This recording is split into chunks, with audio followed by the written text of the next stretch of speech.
Detective Maria Santos looked at the case file on her desk. Her coffee was getting cold in the November morning. 3 murders in 6 weeks, 3 different cities in California, 3 victims who got the same impossible phone call hours before they died. The first victim was Rachel Martinez. She answered her phone at 11:43 p.m. on the 15th of September, 2019. Her roommate told police that Martinez looked scared during the short call. The roommate could only remember Martinez saying, "How did you know about the scar?" Martinez was found dead in her apartment 16 hours later. She died of a heart attack. She was 24 years old and never had heart problems before. What made this case strange was that Martinez had no scars that people could see. The scar her caller talked about was from surgery when she was a kid. It was hidden under her clothes. Only her family knew about it. They were all somewhere else that night. The second victim was old Thomas Brennan. He picked up his phone at 9:17 a.m. on the 8th of October. His neighbor heard him yelling through the thin walls, "That's impossible. She died 3 years ago." Brennan was found the next morning. He had fallen down his stairs during the night. The doctor said it was an accident, but Brennan had used those same stairs for 12 years with no problems. The caller said she was Brennan's sister Mary. She had died of cancer 3 years before. Brennan had taken care of her during her last months. He still kept her ashes on his table. The third call came to Jennifer Liu at 3:25 p.m. on the 29th of October. Her husband was in the kitchen when he heard her gasp and dropped the phone. She was found in her garage 2 days later. She died from breathing in car fumes. Her car was running and the garage door was closed. But Liu had never wanted to hurt herself before. Liu's husband told police she had been talking to someone who said he was her dead father. The talk lasted only a few minutes, but Liu seemed upset after. She stayed in her room all day and would not talk about the call. What tied these deaths together was not just when the mystery phone calls came. Each victim said they heard the voice of someone they knew was dead, and each caller knew private things that only the dead person would know. Detective Santos had worked murders for 15 years.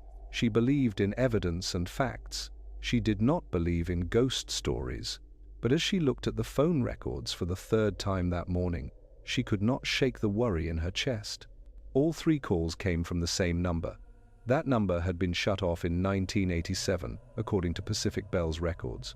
The phone company had no idea how calls could come from a dead line. Santos called the number herself that morning. She got a message saying the number was no longer working. But somehow, that same dead line had called 3 different people on 3 different days. It brought messages from beyond the grave. The case into what the media later called the Phantom Caller began when Detective Santos worked with FBI agent David Park. Park was an expert in strange murder cases. Park had seen similar things before. They were scattered across decades of police files that most cops like to ignore. "There's a pattern here that goes back further than you think," Park told Santos at their first meeting. He put several folders on the table. Similar cases dating back to the 1970s. Always phone calls, always voices from the dead, always followed by strange deaths.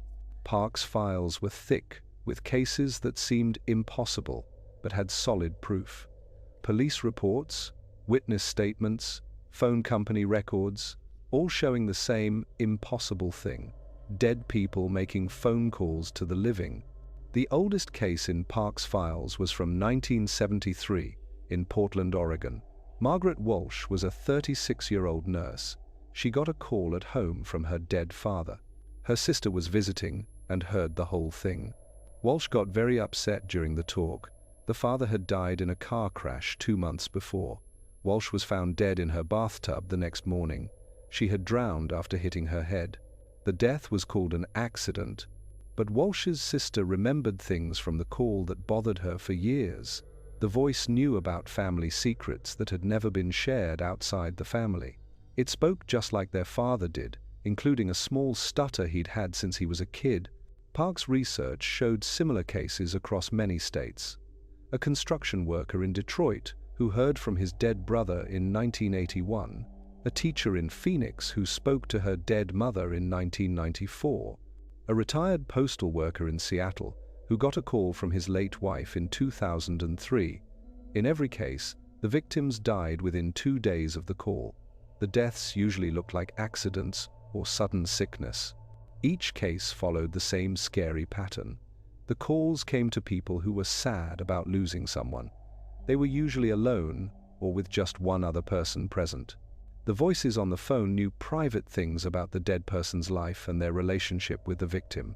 Most scary of all, the voices often seemed to try to get the living person to join them in death. The deaths always look natural, Park said. Heart attacks, falls, accidents, nothing that would start a murder case, but the timing happens too often to ignore.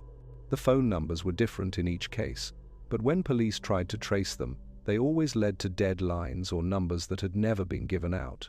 In some cases, the calls seemed to come from payphones that had been taken away years before. Park showed Santos a map with pins marking each case location. The pins were all over the country with no clear pattern.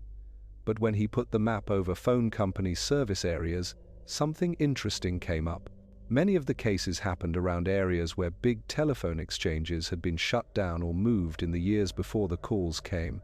Detective Santos found herself doing research she never expected to do.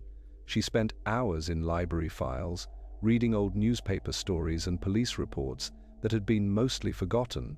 The pattern Park had found was not just the same across places, it was the same across time. The 1960s had seen a bunch of similar cases in the Midwest. The 1950s brought reports from the East Coast. Going back further became harder because of limited records. But Santos found scattered references in old police logs that suggested the events had been happening for decades. Santos talked to retired police officers who had worked some of the older cases. Many did not want to talk, but those who did all shared similar stories. Impossible phone calls, sad victims, strange deaths, and a shared frustration that there was nothing they could do to stop it. What bothered Santos most was not the ghost stuff, which she still did not want to believe. It was how exact the timing was. In every case she looked at, the mystery phone calls came when the victims were alone, or nearly alone. The calls seemed to target people who were weak, alone, or dealing with losing someone. Rachel Martinez had been sad and depressed after her mother's death. Thomas Brennan was a widower who rarely left his apartment. Jennifer Liu had been having marriage problems and was thinking about leaving her husband. Each victim seemed to be upset when they got their final phone call. Santos began to see a pattern. The phantom caller, or whatever was behind these calls, seemed to hunt people at their weakest moments. It was as if something was watching the living, waiting for the right time to strike. The big break came when Agent Park found a link between some of the phone numbers from the old cases. 3 numbers from different decades could be traced back to the same telephone exchange in Los Angeles. It was in an area called Elysian Park. The exchange had served a small neighborhood that had been knocked down in the 1980s to make way for a freeway. The people had been moved out. Their phone lines were cut off. Their numbers were never used again. Yet calls were still being made from those numbers decades later. Park found records showing that knocking down the neighborhood had caused fights. Many people who had lived there a long time fought the city's plan to destroy their community. Some had lived there for their whole lives and felt a deep tie to the land. When the bulldozers finally came, some old people had to be carried out of their homes. Santos and Park went to Los Angeles in December 2019 to check out the old neighborhood. What they found was an empty lot beside the freeway. It was full of weeds and trash. Local records showed that 43 families had lived in the area before it was knocked down. Of those families, 12 had deaths in the 5 years before the move. One of the dead was Eleanor Vasquez. She was a 51-year-old woman who had worked as a telephone operator for Pacific Bell for over 20 years. Vasquez had died of a stroke in 1984, 3 years before the neighborhood was knocked down. Her old phone number was one of those that had been used to make the mystery calls. The cops found Vasquez's grave in a nearby cemetery. Fresh flowers had been put there recently, but cemetery workers said no one had signed the visitor book. The flowers were white lilies.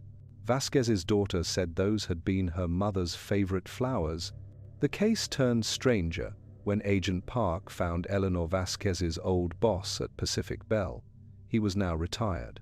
Harold Gibson was 82 years old and lived in a nursing home in Pasadena. His memory was sharp, even though he was old. Remembered Eleanor Vasquez clearly. She loved her job, Gibson told the cops. Worked extra shifts when she could. Always said the phone lines were like lifelines. They connected people when they needed it most. She was proud of making those connections. Gibson remembered that Vasquez had become more and more upset in the months before she died. She complained about hearing voices on the lines during quiet times. The voices seemed to be calling out for help. Her co-workers thought it was stress and working too many hours. But Vasquez said the voices were real. She kept saying people were trying to reach their families, trying to warn them about something, Gibson remembered. We thought she was having a breakdown. Maybe we should have listened to her more. Vasquez had collapsed at her workstation on a Tuesday morning in March 1984. Her fellow operators found her unconscious. Her headset was still on. It was connected to a line that showed no active call. She died at the hospital 3 hours later. She never woke up.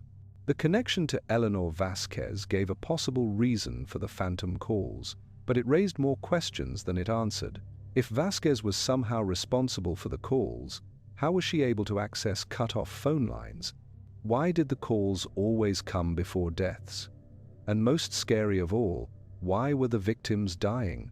Detective Santos found herself questioning everything she thought she knew about death and talking to the dead. The evidence was clear. The phone calls were real. The voices were real.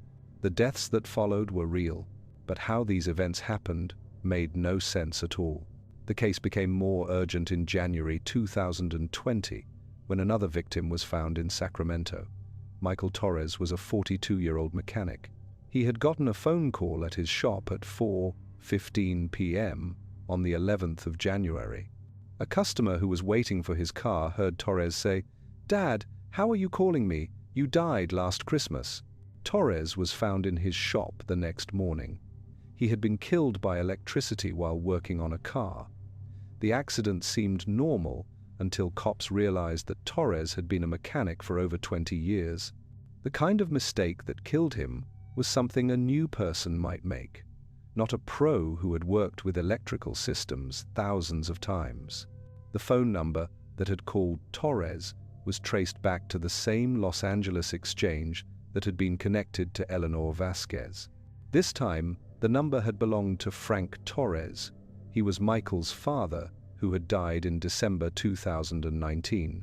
Agent Park was starting to develop a theory about the phantom calls, but it was one he did not want to share with his more doubtful co-workers.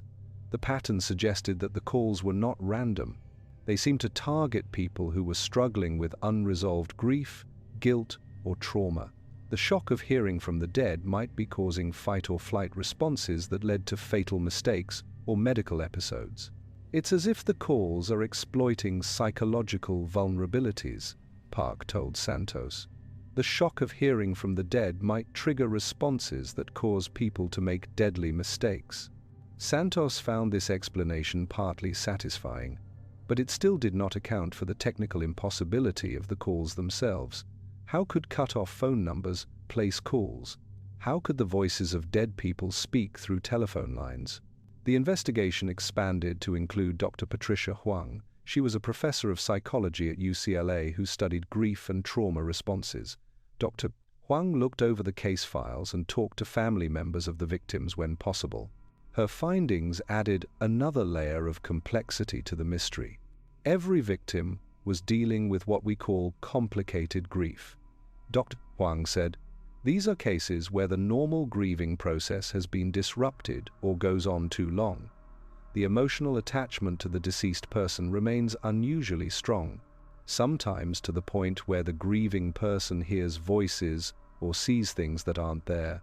However, Dr. Huang admitted that her expertise could not explain the physical evidence. The phone calls were documented by telephone company records. Multiple witnesses had heard parts of the conversations. These were not hallucinations happening in isolation. The case got national attention in February 2020 when a documentary filmmaker named Alex Rivera began investigating the phantom calls for a true crime podcast. Rivera's research found more cases that law enforcement had missed. This included several international incidents with similar characteristics. Rivera found that phantom phone calls had been reported in Canada, the United Kingdom, and Australia. They always followed the same pattern: dead relatives or friends calling the living, followed by unexplained deaths within days. In some cases, the calls were made to cell phones from numbers that had never existed. The international scope of the events suggested something far more complex than a local haunting or technical malfunction. If Eleanor Vasquez was somehow responsible for the calls, her reach extended well beyond the Los Angeles area where she had lived and worked. Rivera's documentary brought the story to a wider audience, but it also attracted attention from people who claimed to have gotten similar calls. Detective Santos found herself handling dozens of reports from people who said they had spoken to dead relatives over the phone. Most of these reports were easy to dismiss as hoaxes or people wanting attention. However, a few showed the same characteristics as the verified cases. The callers were people struggling with grief. The voices they heard belonged to recently dead family members. And in 3 instances, the people making the reports died within a week of their initial contact with investigators. The most disturbing of these cases involved Linda Patterson, a 68-year-old widow from Phoenix. Patterson had called the tip line after seeing Rivera's documentary, claiming that she had received multiple phone calls from her late husband over the past month. She provided specific details about their conversations, including references to private matters that only she and her husband had known. Detective Santos spoke with Patterson by phone on the 24th of February. Patterson seemed lucid and provided consistent details about the calls. She explained that her husband had died of cancer 6 months earlier and that the calls had begun shortly after the 1-year anniversary of his diagnosis. "He keeps telling me it's time to come home," Patterson told Santos. "He says he's waiting for me and that I've been sad long enough. I know it sounds crazy, but it really sounds like him. He knows things that nobody else would know." Santos advised Patterson to contact local police if she felt threatened, though Patterson insisted that the calls weren't threatening. She described them as comforting, even though they frightened her. Patterson was found dead in her home on the 29th of February, apparently from a fall in her bathroom. The death was ruled accidental, but Patterson's neighbor provided troubling details. The neighbor had seen Patterson talking on her phone in her backyard just hours before her death. From her description, Patterson had seemed distressed during the conversation, repeatedly saying, "I'm not ready," and "please give me more time." Phone records showed no incoming calls to Patterson's landline or cell phone on the day of her death. By March 2020, Detective Santos had compiled a database of 47 confirmed cases spanning 5 decades. The pattern was consistent across all cases. Individuals dealing with unresolved grief received phone calls from deceased relatives or friends. The calls occurred when the recipients were alone or with minimal witnesses. Death followed within 48 hours, typically from accidents or sudden medical events. The phone numbers used for the calls could sometimes be traced to deceased individuals, but often led to lines that had been disconnected for years or had never been assigned. In several cases, the calls appeared to originate from payphones that no longer existed or had been removed decades earlier. Agent Park was developing connections with researchers in other countries who were investigating similar phenomena. A detective in London had documented 12 cases over the past 15 years. A professor in Toronto was studying what she called technological hauntings, involving phantom phone calls, emails from dead people, and text messages from disconnected numbers. The international research suggested that the phenomenon might be growing more frequent.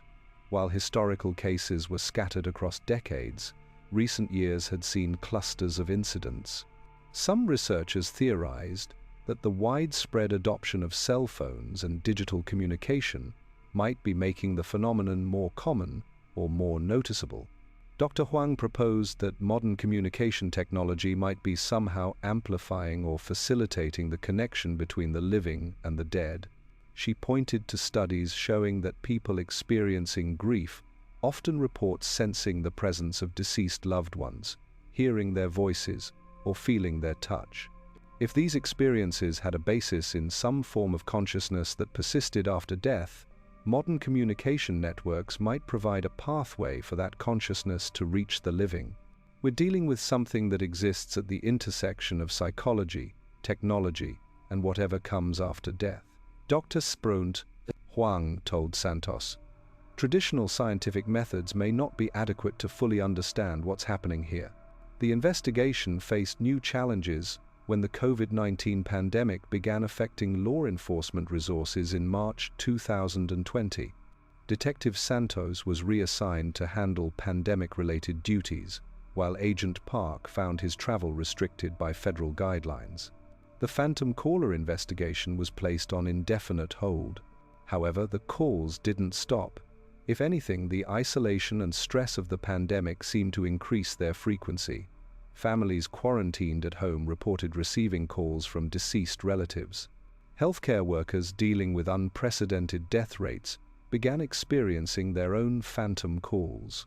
Funeral directors and hospice workers, already dealing with overwhelming grief from multiple sources, became frequent targets. Documentary filmmaker Rivera continued his research despite the pandemic restrictions. Working remotely, he identified 63 new cases between March and August 2020. The pattern remained consistent, but the volume had increased dramatically. Rivera theorized that the collective trauma of the pandemic was creating ideal conditions for the phenomenon to flourish. "Grief is everywhere right now," Rivera explained in a video call with Santos. "People are isolated from their support systems, dealing with sudden losses, unable to have proper funerals or closure. If these calls target emotional vulnerability, then 2020 has created the perfect storm." The most significant development came in September 2020, when Rivera managed to record one of the phantom calls.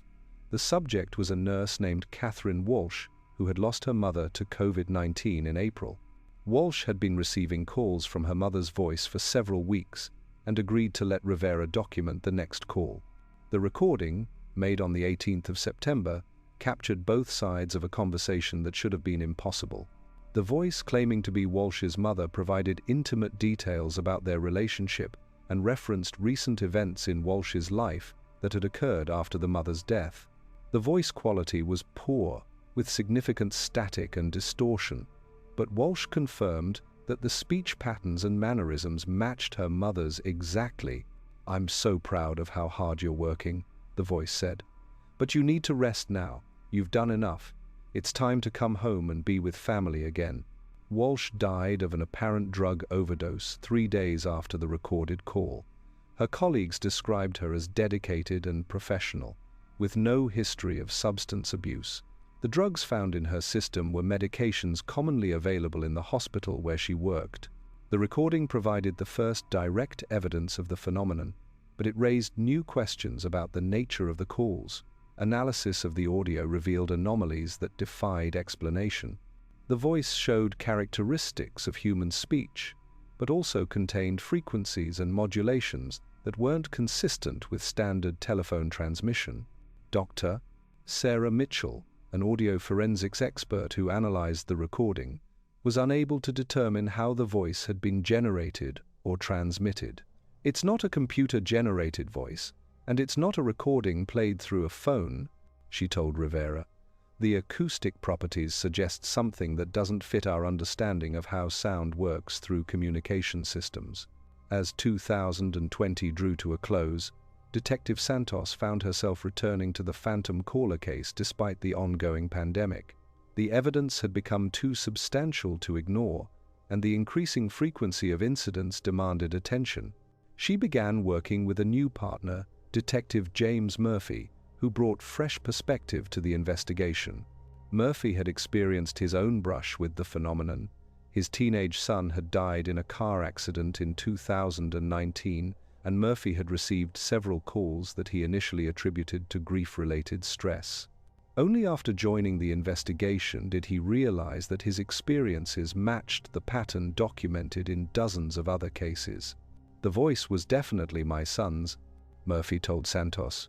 "Same inflection, same way of pronouncing certain words. But there was something different about it too, like he was speaking from very far away or through water. It was comforting and terrifying at the same time." Murphy's personal experience with the calls provided insights that had been missing from the investigation. He described feeling a sense of peace during the conversations, as if his son was reassuring him that death wasn't final. However, he also felt a persistent urge to join his son, to stop fighting against the grief and allow it to consume him. "It's not that the voices are threatening," Murphy explained. "They're actually very loving, very persuasive. They make death sound like a reunion rather than an ending. I think that's how they convince people to let go." This psychological insight helped explain why the victims often died from accidents or seemingly voluntary actions. Rather than being frightened to death, they might be experiencing a form of supernatural persuasion that encouraged them to stop protecting themselves from harm.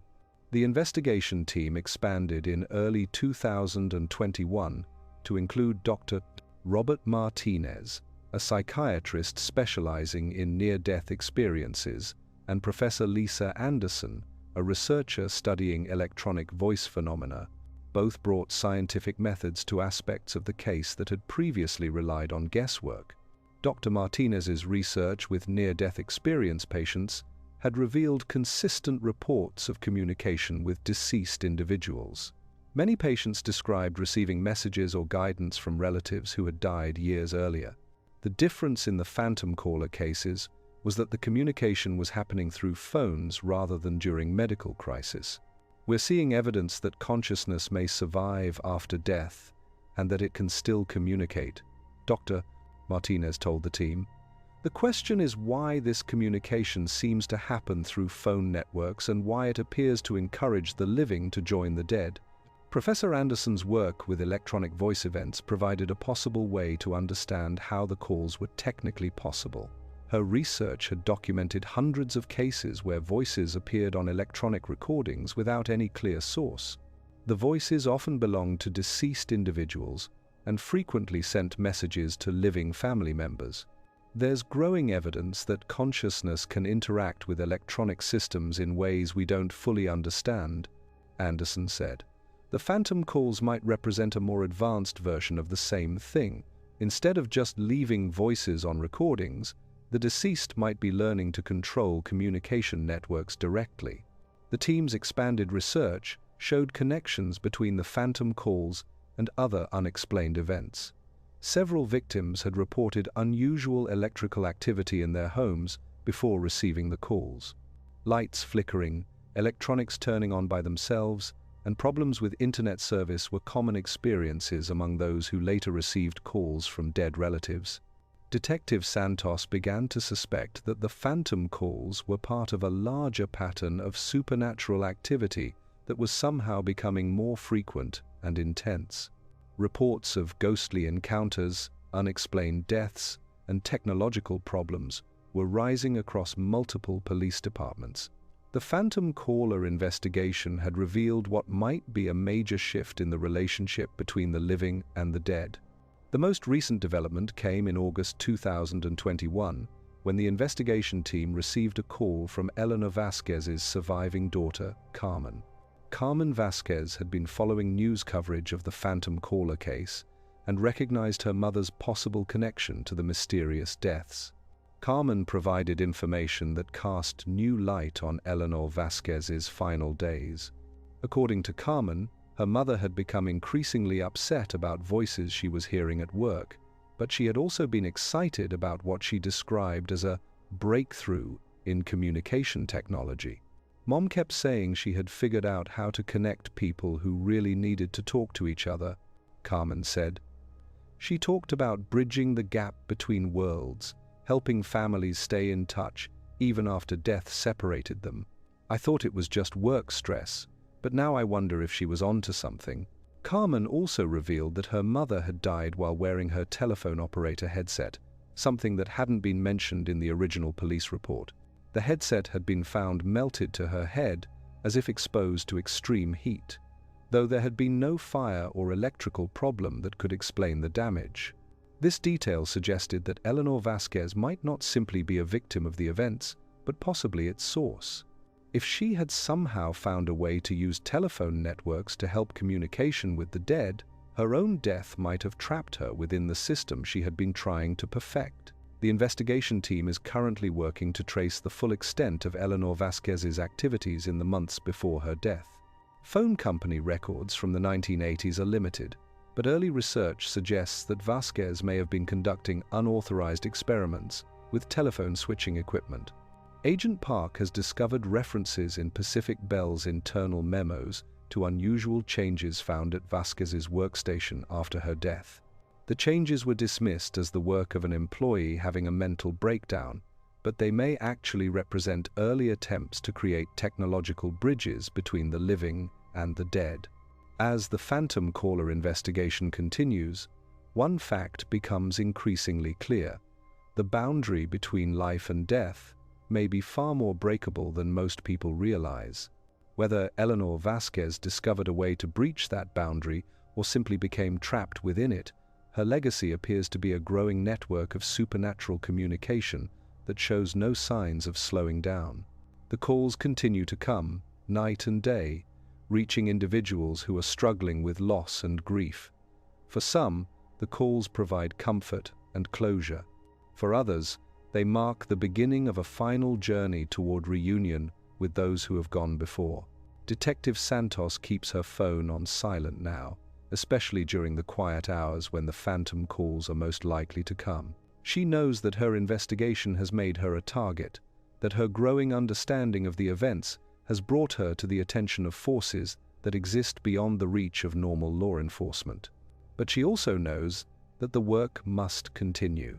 Somewhere in the maze of telephone lines, fiber optic cables, and wireless signals that connect our modern world, the dead are learning to reach back toward the living, and until we understand how they're doing it and why they're choosing to make contact, the phantom calls will continue to blur the line between this world and whatever comes after.